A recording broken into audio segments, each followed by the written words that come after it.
ত্রয়োদশ জাতীয় সংসদ নির্বাচনের প্রথম ধাপে ১২৫টি আসনে প্রাথমিক প্রার্থী তালিকা ঘোষণা করেছে জাতীয় নাগরিক পার্টি এনসিপি। এলএমই সার্টিফাইড বিশ্বসেরা কপারে তৈরি ওয়ালটন কেবলস, যা আপনার স্থাপনাকে রাখবে সব সময় নিরাপদ।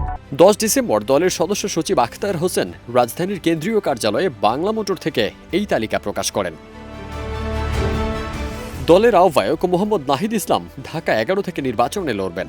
শীর্ষ নেতাদের মধ্যে আখতার হোসেন রংপুর ৪ আসনে প্রার্থী হয়েছেন। তিনি এনসিপির সদস্য সচিব ও শীর্ষ নেতৃত্বের মধ্যে অন্যতম। এছাড়া দলের নির্বাচন পরিচালনা কমিটির প্রধান নাসিরউদ্দিন পাটোয়ারি প্রতিদ্বন্দ্বিতা করবেন ঢাকা ১৮ আসনে। এনসিপির সিনিয়র যুগ্ম সদস্য সচিব ডক্টর তাসনিম জারা ঢাকা ৯ আসনে, দক্ষিণাঞ্চলের মুখ্য সংগঠক হাসনাত আবদুল্লাহ কুমিল্লা ৪ আসনে, উত্তরাঞ্চলের মুখ্য সংগঠক সার্জিস আলম পঞ্চগড় ১ আসনে এবং এনসিপির সিনিয়র যুগ্ম মুখ্য সমন্বয়ক হান্নান মাসুদ লড়ছেন নোয়াখালী ৬ আসন থেকে।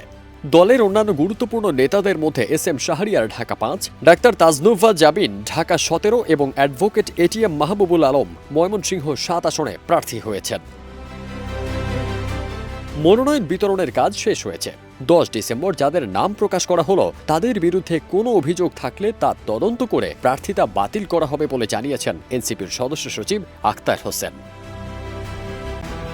এনসিপির নির্বাচন পরিচালনা কমিটির প্রধান নাসিরউদ্দিন পাটোয়ারি জানিয়েছেন, এবারের নির্বাচন হবে ব্যালট রেভলিউশন পদ্ধতিতে।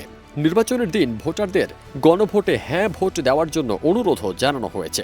প্রার্থীরা এনসিপির নির্বাচনী প্রতীক শাপলাকলিতে ভোটের পাশাপাশি গণভোটে হ্যাঁ ভোট চাইবেন বলে জানান পাটোয়ারি। প্রাথমিকভাবে দেশের উত্তর থেকে দক্ষিণ, ঢাকা থেকে কক্সবাজার এবং পার্বত্য চট্টগ্রাম পর্যন্ত ১২৫ জন প্রার্থী নির্বাচনে অন্তর্ভুক্ত হয়েছেন। এটি প্রথম ধাপের তালিকা। আগামীতে আরও ২ ধাপে তালিকা প্রকাশ করা হবে বলেও জানিয়েছেন নাসিরউদ্দিন পাটোয়ারি। ফারদিন সানি, দেশ রূপান্তর।